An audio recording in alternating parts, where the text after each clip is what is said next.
Good morning. So, I got tickled during Larry's prayer. Older preacher friend of mine and I were talking one day, and he said, "Dennis, do you know when a congregation realizes you're old?" And I said, "What?" And he says, "Yep." He says, "It's when the moment that they stop asking for you to have many years of service and they start asking for you to have a ready recollection of what you studied." And I started laughing because I got tickled at that one though. But I got to laughing at it because I thought, they've already been saying that about me for years before I got to when I was still a young one, they were saying those things. So I guess I've always had that old mind. I don't know.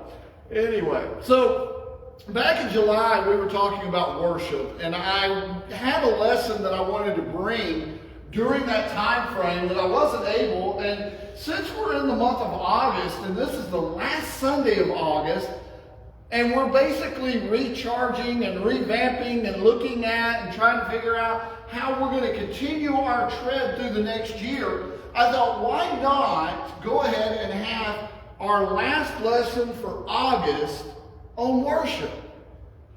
And then I got to thinking, okay, so here's how I wanted to do this. And in my mind, I already had this lesson planned out. So if this lesson bombs, I'm just going to let you know, if it bombs, that's because I thought about it too long and it cooked too long. Kind of like a meal that you let cook too long. Well, anyway, so that would be the reason. But I want us to look this morning at the understanding of right and wrong worship. Because in our world today, we have a lot of people that are gathering around and they're worshiping God today. And the question you have to ask yourself is, am I worshiping God because He's God and I'm doing what God has asked of me? Or am I worshiping God and telling God what I like rather than listening to Him? That last part of that question is an important question part. Am I doing it because I like it or because God desires it? So many people have so many thoughts and so many ideas about worship. And so this morning, we're going to look at 3 different locations of right and wrong worship. And we're going to see a scriptural understanding on this, because it is so amazing when we really get down to the root of what God has given us. What does God call true worship? And so we're going to see that this morning. But I want us to seriously think about where we are and what we're doing. Why do we worship the way we worship? I'm coming out of 1 John chapter 5 this morning, and I'm going to start in verse 18 and go down to verse 21 and finish off the chapter. And the reason I chose this area is because of the words that are used about an understanding we have in knowing the true and rejecting the false. So let's look at what John says as he's writing and finishing up this letter. Verse 18.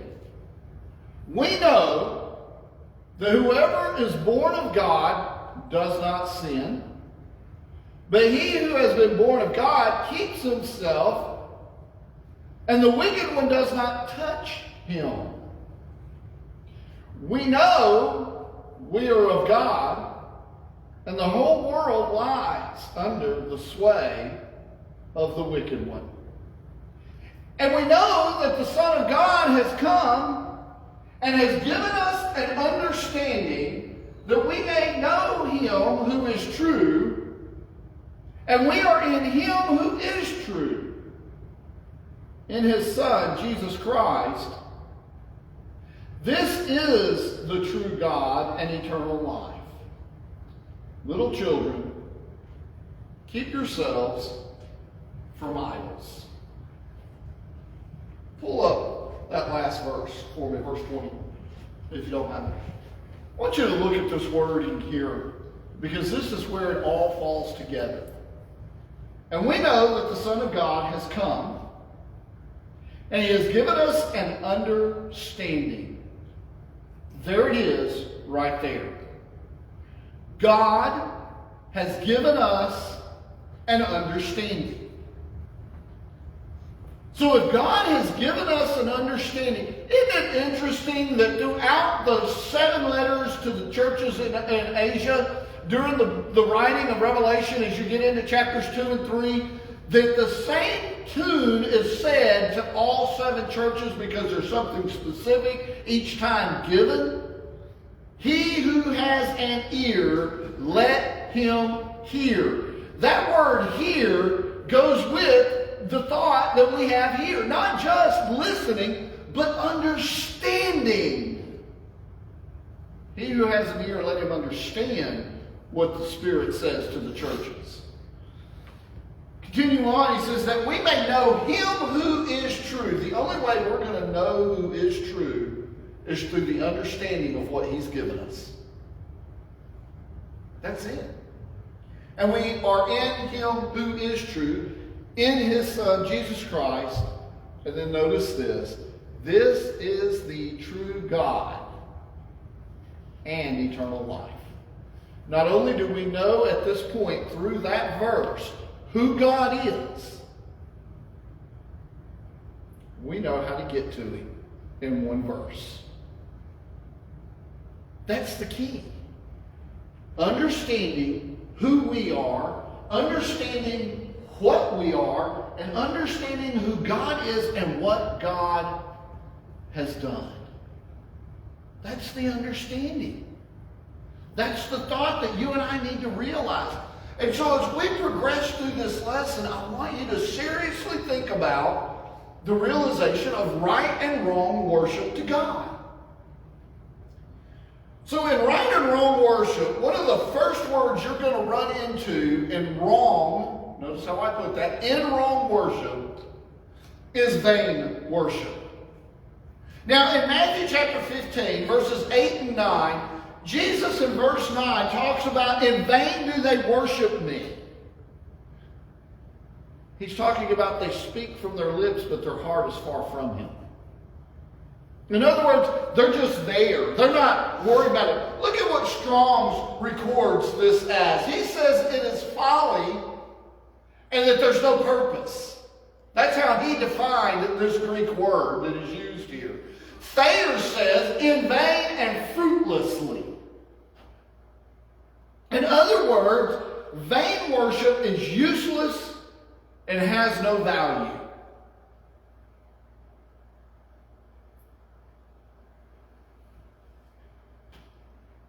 It's kind of like junk food. It has no value. There's no substance. There's no growth within it. There's nothing to give you nutrients spiritually to be able to be and do as God asked. It's useless. In vain. Now think about that word, useless. In vain they do worship me, speaking or honoring me with their lips, but their heart is far from me. How many people are sitting on pews today, this morning, and they're thinking of other things other than God? How many people do we know that are claiming they're worshiping God, but they're not doing it because of God, they're doing it because of themselves? They have to go to the right group of people. You know, the one that everybody looks at and says, oh, that's the people right there. Instead of going because of what God has done for us. It becomes a elbow rubbing opportunity. Mixing with the right people. Instead of worshiping God for who God is and what God has done for us. They go there, they get absolutely nothing from it because they give nothing to it. What an amazing situation we have in realization of what God has talked about in vain worship. Our heart has to be seeking the things of God. And I'm going to talk about that a little bit here in a minute. I don't want to go too far off into this because I want you to see these things of what true worship is. But I want you to think about what God has done. Why would we not give honor where honor is due? You and I, we can't do anything without God. It takes what God did for us to even have anything.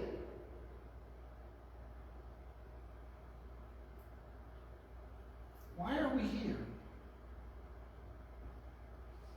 Then you run into that second word. Ignorance.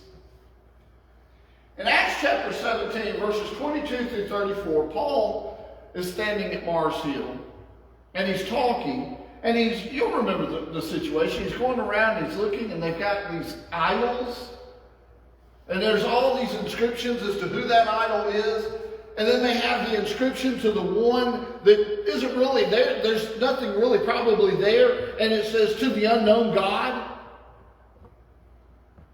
I love Paul's words. You are so superstitious. King James uses the word religious. You are so religious that you even have an inscription to the unknown God. And that God in whom you worship in ignorance, I do proclaim to you this day. And he tells them about who God is and what God's done. Strong says ignorance, the Greek word here is not to know. A lack of information or intelligence. By implication, it really means to ignore. Now think about this. They don't know him. That's what Paul's saying. The God who you do not know, I'm going to proclaim. Thayer says lack of knowledge, ignorance, and especially toward the divine things or moral blindness. Moral blindness. I want you to think about our society today. Our society has not changed much from the time of Paul. Because our society is in a moral blindness. They have no concept of what morals are. They have no concept of what ethics are. They're just going along their own road, and they think that what they do is right, but they have no clue. Can you imagine being on a road, being lost out in the middle of nowhere, and not even knowing you're lost?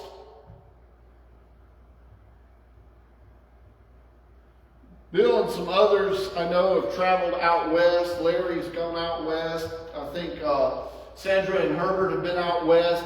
Others, I think, in the group here have been out west. Y'all get out into those areas where you have to go hours before you realize whether or not you're on the wrong road. You ever been on that situation? Larry said, nope, I'll make sure I'm on the right road to begin with. It's not hard, by the way. You may think it is, but it's not that hard to get off on the wrong road and go for miles before you realize this isn't the road I'm looking for. You're lost and don't even know it. You're traveling down a road that you have no, and that's where Paul Paul is talking about in this verse, especially in this section. And he tells them, I'm going to tell you that God that you do not know. The one, you're lost. You have no idea. But I'm going to tell you about the God that allows you to be saved, that allows you to be right, that allows you to be found. I love the song Amazing Grace. I once was lost, but now I'm found. Was blind, but now I see. That's what we're talking about. Spiritual blindness, ignorance, being lost and not even knowing it. These are the things that people...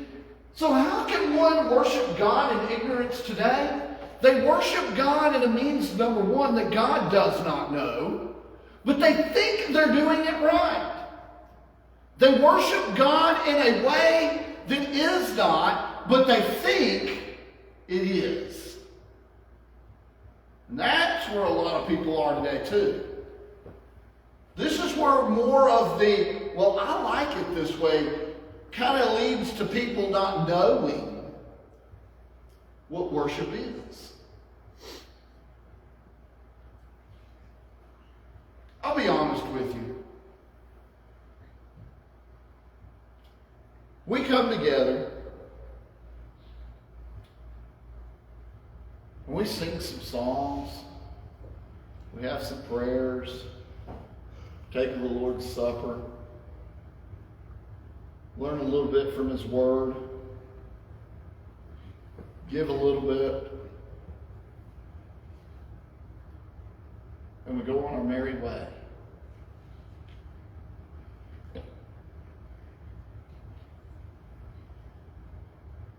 Do we know why? That's the question. Do we know why we do those things?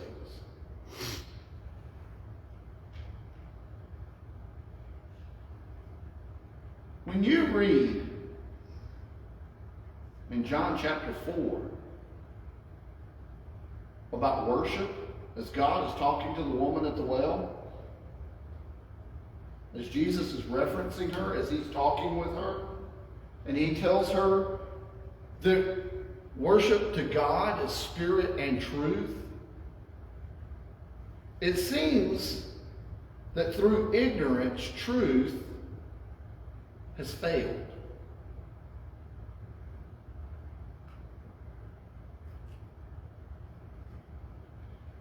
Somebody will say, preacher, how do you figure that? If we're worshiping God, if our heart is right with God, it really doesn't matter how we worship. Well, apparently Jesus said it did matter how we worship.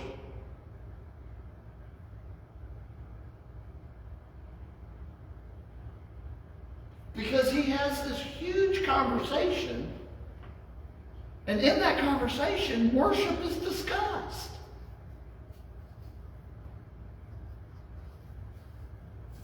And He gives us an understanding of what true worship is. And when the word truth is used, it means that we're doing things by the book. Not making it up on the fly, but doing it by what God has given to us.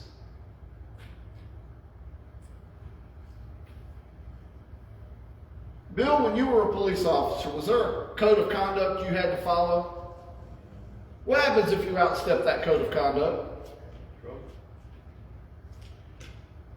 If the law has a code of conduct, wouldn't it make sense you got to follow it? If, when I was in the Marine Corps, we had a code of conduct you had to follow.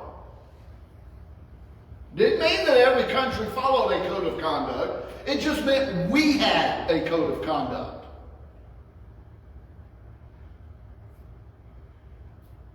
At your job, I will guarantee you, for those of you that have jobs, there's a code of conduct. I'll guarantee it. And it doesn't matter what job it is.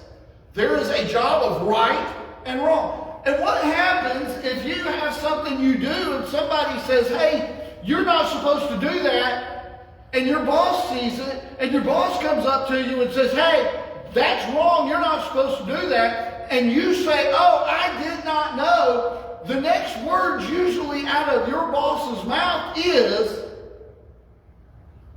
number one, now you know, don't do it again, but number two, you should have known from the beginning.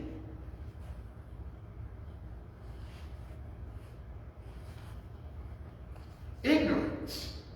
We cannot plead ignorance to God when it comes to worship. Does not work. But that brings me to true worship. What is true worship? True worship is heart, soul, and mind. And I'm going to bring this down to a little bit easier level. The word heart and the word soul are used quite often, but not always, quite often, to where you can use either one of them. And they both have something that's really unique within the understanding of them. You want to know what that is? Mind. Somebody talks and they say something about, I'm going to speak to you from the heart. Most of the time they put their hand on their chest, don't they? I'm going to speak to you from the heart. When was the last time you heard somebody say, I'm going to speak to you from the heart? Yeah, it just doesn't sound right. It doesn't look right, does it? You know, you expect that heart. I'm going to speak to you from the heart. But in biblical understanding, the mental side of things is the heart. My heart, my mind is set on the things above and not on the things below. Colossians chapter 3.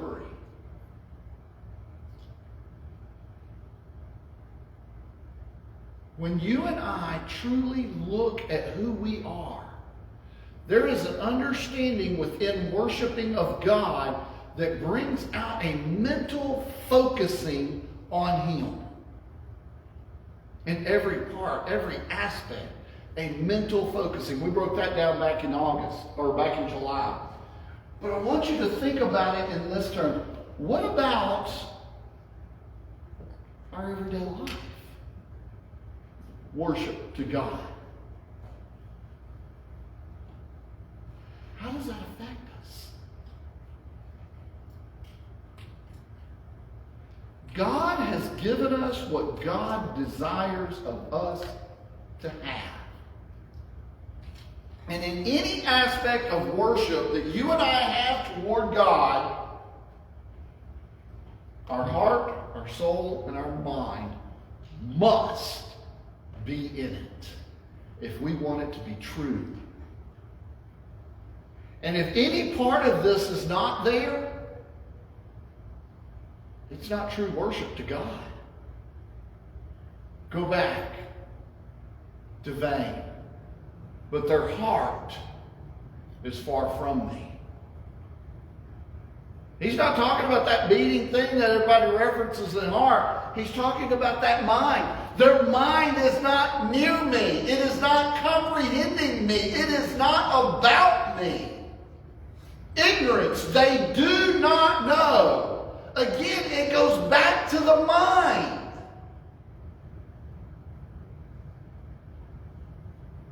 So if we want to be true in our worship to God, we have to be in it heart, soul, and mind. Here's something that's unique, though, isn't it? Remember the lawyer that came to Jesus? And he asked Jesus, what's the first and greatest commandment? Remember what he said?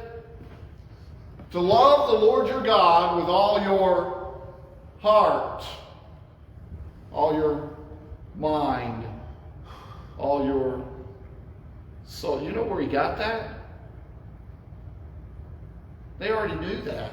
It was in the book of Deuteronomy. They already understood it. And the second one is like unto itself. Love your neighbor as yourself. Heart, soul, and mind. How much of our heart, soul, and mind do we give to God? How much of our heart, soul, and mind are we utilizing when we worship God? How much of our heart, soul, and mind do people see in our everyday life when it comes to who we are and what we have for Christ? How much of our heart, soul, and mind do people truly see in Christianity? Because without the heart, soul, and mind, we're missing something. I ask you this morning, is anything missing? If you're not a child of God, isn't it time to get right? If you're a child of God and you're not living it, isn't it time to get right? And I'm asking that as a rhetorical question because the answer is yes. No matter what the question is toward that. However people want to ask it, if you are not right with God, now is the day of salvation. Now is the time to get right. Because we have no guarantee of the future.